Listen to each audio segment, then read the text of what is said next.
India കുറെ കാലമായി അന്വേഷിച്ച് നടന്നുകൊണ്ടിരുന്ന ഒരു തീവ്രവാദി കൊല്ലപ്പെട്ടിരിക്കുകയാണ്. പാകിസ്ഥാനിലെ ലാഹോറിലാണ് സംഭവം. അമീർ ഹംസ പാകിസ്ഥാൻ ബേസ്ഡ് ആയിട്ട് പ്രവർത്തിച്ചുകൊണ്ടിരിക്കുന്ന ഈ ലഷ്കർ ഇ തൊയ്ബ എന്ന് പറയുന്ന തീവ്രവാദ സംഘടനയുടെ ഒരു സ്ഥാപന നേതാക്കളിൽ ഒരാളാണ്. അപ്പോൾ ഈ അപകടത്തിന് പിന്നിലുള്ള കാരണം എന്താണ്? ഇന്ത്യ തന്നെയാണോ ഇയാളെ കീഴ്പ്പെടുത്തിയിരിക്കുന്നത്? ആരാണ് ആ അജ്ഞാത വെടിയുണ്ടയ്ക്ക് പിന്നിൽ? തുടങ്ങിയ ചോദ്യങ്ങളാണ് ഇപ്പോൾ സമൂഹ മാധ്യമങ്ങളിലൊക്കെ ഉയരുന്നത്. നമുക്കറിയാം, കഴിഞ്ഞ കുറച്ച് വർഷങ്ങളായിട്ട് ഇന്ത്യ മോസ്റ്റ് വാണ്ടഡ് ലിസ്റ്റിൽ ഏർപ്പെടുത്തിയിരിക്കുന്ന ഒരുപാട് ഇത്തരത്തിലുള്ള തീവ്രവാദികൾ കൊല്ലപ്പെടുകയാണ്. ഇതിനൊക്കെ പിന്നിൽ ഇന്ത്യയാണോ? അങ്ങനെയാണെങ്കിൽ ഇത്തരത്തിലുള്ള തീവ്രവാദികൾ കൊല്ലപ്പെടുന്നുണ്ടെങ്കിലും തീവ്രവാദത്തിന് യാതൊരു തരത്തിലുള്ള ശമനവും ഉണ്ടാകുന്നില്ലല്ലോ. എന്തുകൊണ്ടാണ്? പാകിസ്ഥാനിലെ ഇന്ത്യ വിരുദ്ധ രണ്ട് പ്രമുഖ തീവ്രവാദ സംഘടനകളാണ് ലഷ്കർ ഇ തയ്യബയും ജെയ്ഷെ മുഹമ്മദ്. ലഷ്കർ ഇ തയ്യബയുടെ സ്ഥാപകൻ ഹഫീസ് സയ്യിദ് എന്ന കൊടും ഭീകരനാണ്. ആ ഹാഫിസ് സയ്യിദിനോടൊപ്പം ലഷ്കർ ഇ തയ്യബയുടെ സ്ഥാപകന്മാരിൽ ഒരാളാണ് ഈ കഴിഞ്ഞ ദിവസം ലാഹോറിലെ ലിട്ടൺ റോഡിൽ വെച്ച് വെടിയേറ്റ ഗുരുതരമായി പരിക്കേറ്റ ഇന്ന് ICUവിൽ ജീവന് വേണ്ടി മല്ലിടുന്ന അമീർ ഹംസ. അമീർ ഹംസയുടെ പ്രത്യേകത ലഷ്കർ ഇ തയ്യബയുടെ മതപണ്ഡിതനും ബുദ്ധിജീവിയുമൊക്കെയാണ് അയാളാണ് പാകിസ്ഥാന്റെ രഹസ്യാന്വേഷണ വിഭാഗമായ ISIയും LETയും തമ്മിൽ ബന്ധിപ്പിക്കുന്ന ഒരു കണ്ണി. പാകിസ്ഥാൻ സൈന്യവുമായിട്ടും വളരെ അടുത്ത ബന്ധം പുലർത്തുന്ന ഒരു ഭീകരനാണ് അമീർ ഹംസ. യഥാർത്ഥത്തിൽ ചില വിവരങ്ങൾ അനുസരിച്ച് അമീർ ഹംസയെ ISI ലഷ്കറിനുള്ളിൽ തിരുകി കയറ്റിയതാണ് എന്നാണ് അവർ പറയുന്നത്. യഥാർത്ഥത്തിൽ ISIയുടെ ഒരു പ്രമുഖ ഉദ്യോഗസ്ഥനാണ് ഈ അമീർ ഹംസ എന്നാണ് പല ആൾക്കാരും പറയുന്നത്, പല വാർത്താ മാധ്യമങ്ങളും പറയുന്നത്. ഈ പാകിസ്ഥാന് ഇന്ത്യക്കെതിരെ തീവ്രവാദികളെ ഉപയോഗിച്ച് ആക്രമണം നടത്തുന്നതും ആ തീവ്രവാദികൾ പലരും 2022 മുതലാണ് ഇവരൊക്കെ കൊല്ലപ്പെടാൻ തുടങ്ങുന്നത്. ഇത്ര അധികം നമ്പറിൽ ഇത് ഇങ്ങനെയുള്ള ഈ രണ്ട് കാര്യങ്ങളും അത് ഇപ്പം ഗൗതം ചോദിച്ച ചോദ്യത്തിന് മറുപടി പറയണമെങ്കിൽ ഈ രണ്ട് ആസ്പെക്ട്സിലേക്ക് നമുക്കൊന്ന് അതിനെ ശ്രദ്ധിച്ച് ഒന്ന് സംസാരിക്കും, അല്ലെ ഒന്ന് വിശകലനം ചെയ്യും. പാകിസ്ഥാൻ തീവ്രവാദ സംഘങ്ങളെ രൂപീകരിക്കുന്നത് ഇന്ത്യയെ 1000 മുറിവുകളിലൂടെ പതുക്കെ ഇന്ത്യയുടെ രക്തം ചോർത്തി കളഞ്ഞ് ഇന്ത്യയുടെ ശക്തി ക്ഷയിപ്പിക്കുക എന്നുള്ള ഒരു തന്ത്രമാണ്. അതിന് യുദ്ധതന്ത്രത്തിൽ വാർ ഓഫ് അട്രീഷൻ എന്ന് പറയും. അതായത് ചെറിയ ചെറിയ മുറിവുകളിലൂടെ ശത്രുവിൻ്റെ ശക്തിയെ ചോർത്തി ശത്രുവായിട്ട് നേരിട്ടൊരു വലിയ യുദ്ധത്തിന് തയ്യാറല്ലെങ്കിൽ ഈ ചെറിയ യുദ്ധങ്ങളിലൂടെ ശത്രുവിനെ കീഴ്പ്പെടുത്തുക എന്നുള്ള ഒരു തന്ത്രമാണ് വാർ ഓഫ് അട്രീഷൻ എന്നുള്ളത്. ആ തന്ത്രത്തിന്റെ ഭാഗമായിട്ടാണ് പാകിസ്ഥാൻ LETയെയും ജെയ്ഷെ മുഹമ്മദിനെയും രൂപീകരിക്കുന്നത്. അവിടെ ഈ രണ്ട് സംഘടനകളിലും കൂടുതൽ വ്യാപ്തി ഇന്ത്യയിൽ കൂടുതൽ വളർച്ച നേടിയത് LETക്കാണ്. നമുക്കറിയാം, കേരളത്തിൽ പോലും ലഷ്കറുണ്ട്. കണ്ണൂർ സ്വദേശിയായ തടിയന്റെ അവിടെ നസീർ LETയുടെ ദക്ഷിണേന്ത്യൻ കമാൻഡറാണ്. കേരളത്തിൽ ഒരുപാട് ഓപ്പറേഷൻസ് ഉത്തരേന്ത്യയിൽ നടത്തുന്ന വലിയ രീതിയിലുള്ള ഓപ്പറേഷൻ അല്ലെങ്കിലും അവർ കേരളത്തിലും നടത്തിയിട്ടുണ്ട്.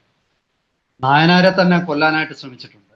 അന്ന് ഈ തടിയന്റെ അവിടെ നസീറിനെ കണ്ണൂരിലെ ടൗൺ പോലീസ് സ്റ്റേഷനിൽ അറസ്റ്റ് ചെയ്യുമ്പോൾ നായനാർ അത് വിശ്വസിക്കാൻ തയ്യാറായിരുന്നില്ല. നായനാർ അന്ന് അത് തമാശയായിട്ട് എടുത്ത് എന്നെ കൊല്ലാൻ എന്തിനാ LET വരുന്നത് എന്ന് ചോദിച്ചു. പക്ഷെ പിന്നീടാണ് അത് യഥാർത്ഥമാണെന്ന് അറിയുന്നത്. പിന്നീട് ഇയാൾക്ക് നിസ്സാര വകുപ്പുകൾ ചുമത്തി ജയിലിലടച്ച നസീർ പിന്നീട് ജയിലിൽ നിന്ന് ജാമ്യം കിട്ടി പോയതിനു ശേഷം ഇയാളെ അറസ്റ്റ് ചെയ്യുന്നത് ബംഗ്ലാദേശ് ബോർഡറിൽ വെച്ച് നാഷണൽ ഇൻവെസ്റ്റിഗേഷൻ ഏജൻസിയാണ്. അപ്പോഴാണ് യഥാർത്ഥത്തിൽ അയാളുടെ ഒരു റീച്ചും അയാളുടെ ഒരു പ്രഭാവവും ഒക്കെ കേരള പോലീസിന് മനസ്സിലാകും. അതൊക്കെ അവിടെ നിൽക്കട്ടെ, നമുക്ക് കാര്യത്തിലേക്ക് തിരിച്ചു വരാം.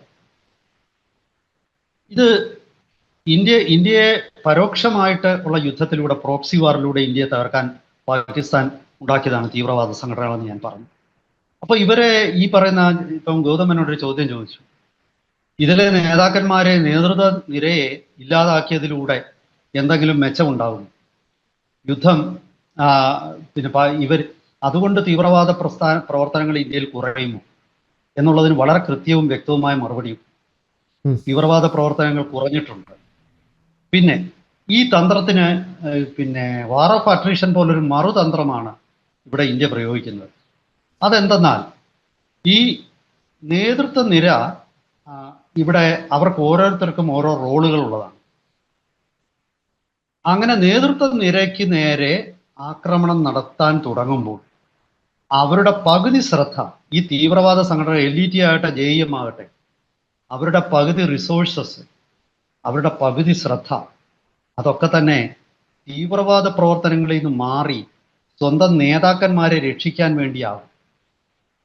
അങ്ങനെ വരുമ്പോൾ അവരുടെ ഫുൾ റിസോഴ്സസ് ഉപയോഗിച്ച് അവർക്ക് ഇന്ത്യക്കെതിരെ ആക്രമണം നടത്താൻ പറ്റില്ല.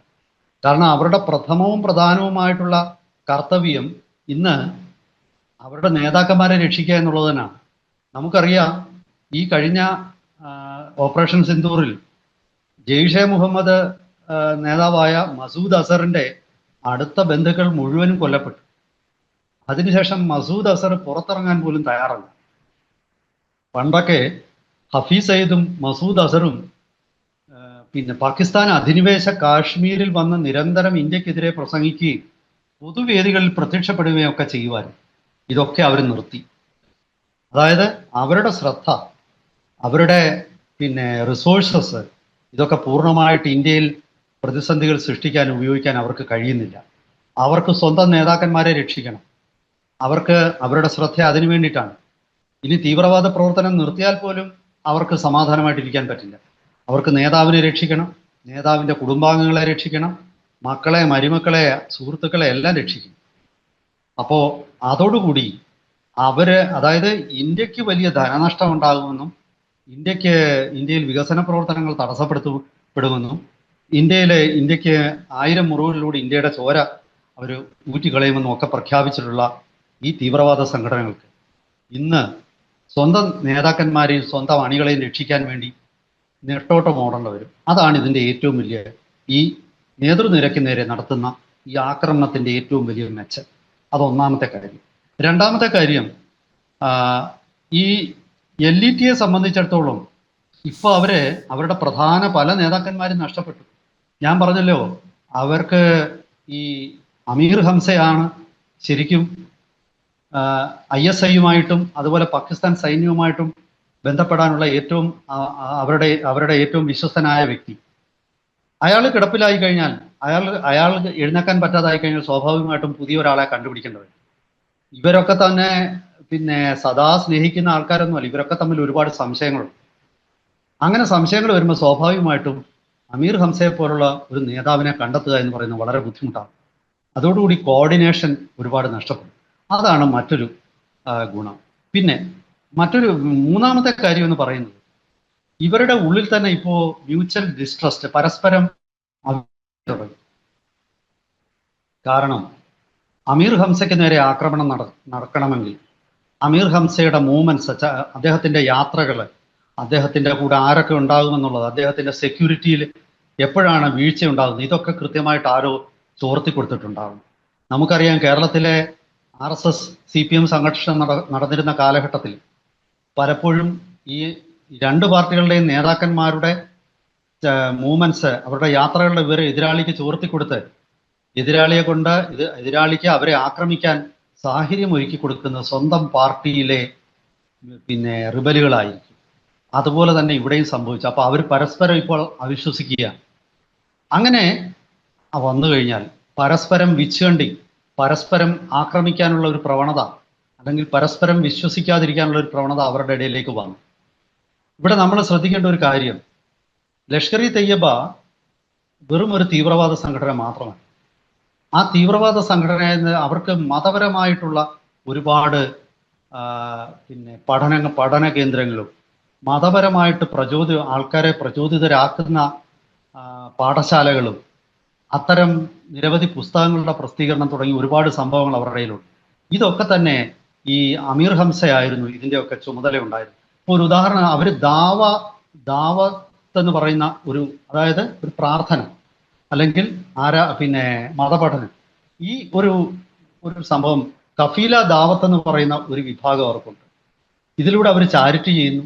അങ്ങനെയൊക്കെയുള്ള ഒരുപാട് സംഭവങ്ങൾ ഈ ഒരു ആ, നേതാക്കന്മാർക്കെതിരെയുള്ള ആക്രമണം നടന്നതിന് ശേഷം തടസ്സപ്പെട്ടു. അതായത് അവരുടെ പല പ്രവർത്തനങ്ങൾക്കും തടസ്സമുണ്ടായി. 1989 ഹഫീസ് സയ്യിദ് ഈ സംഘടന ഉണ്ടാക്കുന്നത്, ഈ ഭീകര സംഘടന ഉണ്ടാക്കുന്നത്. അതോടെ മർക്കസു ദാവ എന്ന് പറയുന്നതാണ് അവരുടെ ഒരു കേന്ദ്രം.